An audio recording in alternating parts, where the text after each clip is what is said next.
We've covered a lot of ground. We've talked about influence, the whole idea of standing for somebody's success. See, none of these tools actually work unless you really are going to get committed to something. Remember that adage?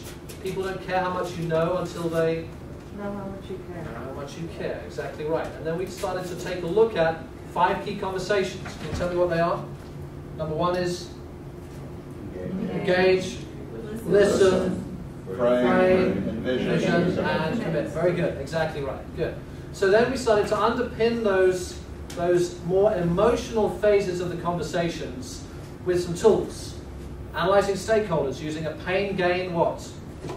Grid. Why do we bother using pain gain grid? To understand what their problems are, what's good and bad for them. That's right, because people are driven by avoiding pain and pursuing gain. So you want to know what you're tapping into, right? We also looked at SCQ.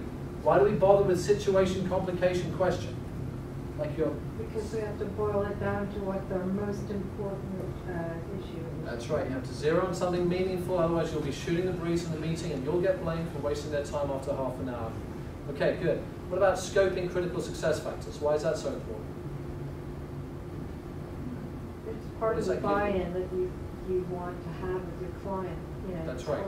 I can help you, and here's how we're going to. Right, before you introduce anything, you might have their question, but before you come up with an answer, you want to agree what's critical to their success, because that demonstrates your ability to be a thinking partner, that you've done some preparation, you know what you're talking about. They want to know that you're not just somebody who comes in with a stock answer, but somebody who's really thought it through.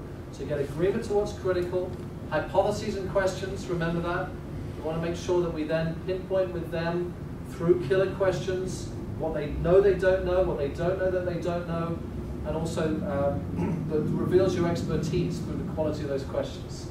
And then finally, and only then, can we talk about capability. Why do we talk about capability rather than product or service?